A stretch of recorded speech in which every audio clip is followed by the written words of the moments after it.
Jai Mohanji, everybody. Thank you all for joining us today for this evening's program. Tonight, I would like to share some of my experiences during Navaratri 2020. Firstly, it was my second time spending Navaratri at Ashram. The first being in 2019 when I just joined Ashram. And I think before I can begin to explain my experiences last year, I have to explain my experiences for Navaratri 2019. So in 2019, I joined the ashram.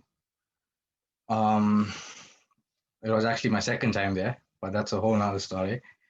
So I started attending ashram and joining programs a bit more often.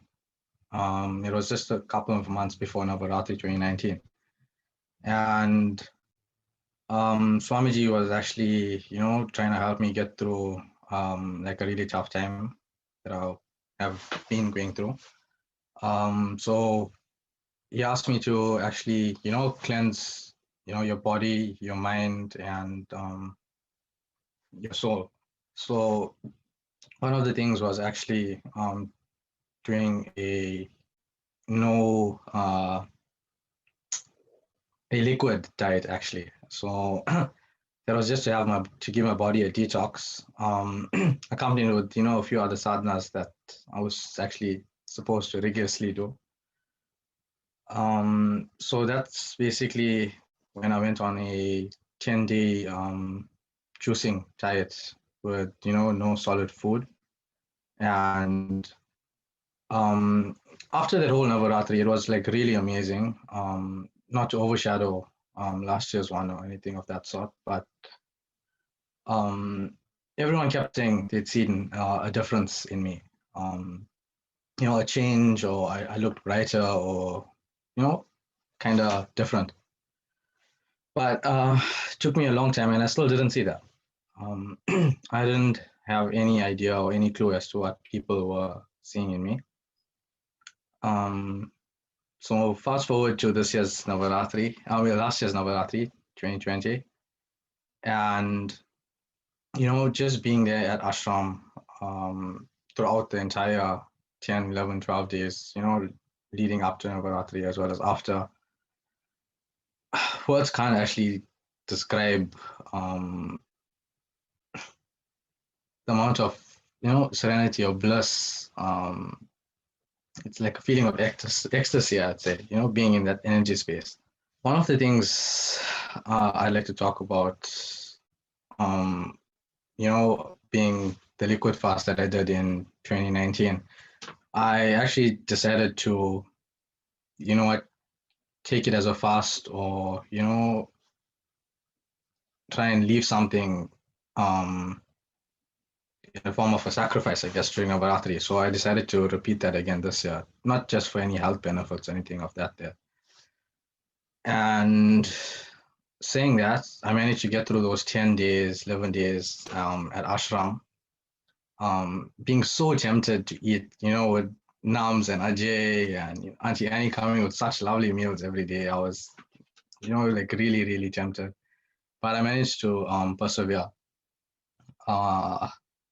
One of my goals actually for the year 2020 was to actually become a vegetarian. And I think with Navaratri and, the amount of time that I did spend there, I think it made it a lot easier for me to make that transition. So as of this year, I've actually decided to become a vegetarian and haven't been eating meat. So that was a huge transformation, I guess, in my life.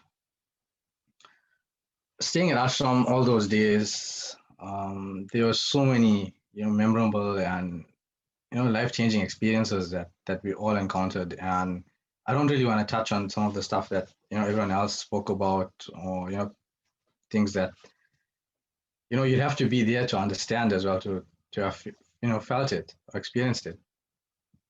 One funny story though, I'd like to mention is I think it was the second night, or I think the second night of Navaratri, and Keegan and I were actually planning on staying at a Shadri's house that night and then coming back early in the morning. So we'd, have a chance to like shower and be fresh in time. But for some reason, Swamiji told us, to come back and stay there. So we came back and we spent the night in the lounge. It was just Keegan and I sleeping on opposite couches. And we went to bed around 12, 1, I'd say. And we like fast asleep at around 3, 3:30 in the morning. And there's this loud rattling of the door and like the roof. And it was so loud that both of us woke up. And the thing is, we just looked at each other, confused as hell as to, what happened. And we just smiled and laughed and we went back to sleep. We knew we were protected and mother was there. So whatever that could have been, whatever it was probably a sign. And most people wouldn't have reacted in that manner, I guess. They'd be freaked out. Later on, I remember chatting Swamiji about it and he just smiled and laughed as usual. Being there at Ashram all those days and spending, that amount of time with each and every one of you guys, I got to see, the love, the dedication, the sacrifice that, we all speak about and that we, aspire to be. I saw that in each and every one of you. And I guess that kept pushing me and motivating me to keep going and, not giving up.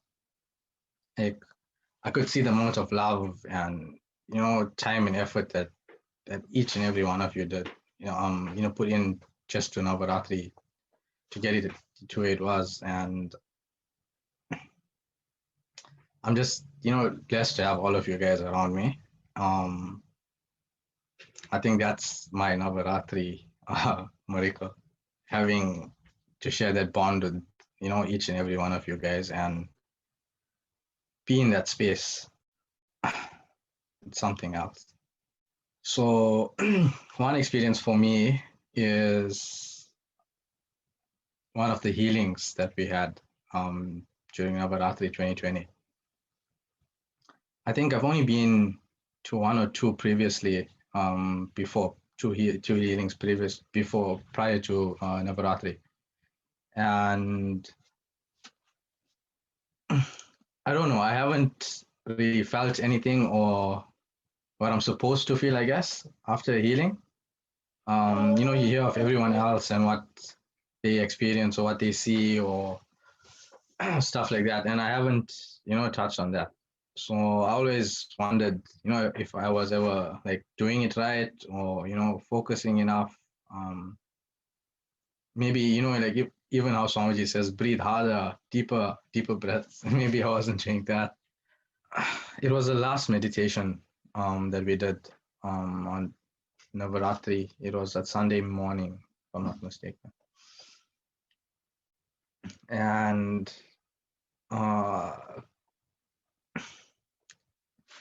during that week, we had, I think, 2 or 3 healings before that. And as intense and powerful as they were, I still didn't get that experience or that feeling, I guess, of, a healing.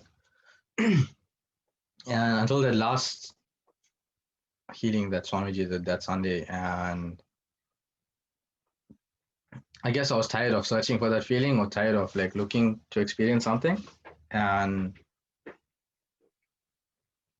I just felt energized or like light and relieved in a sense, as if I'd let go of something.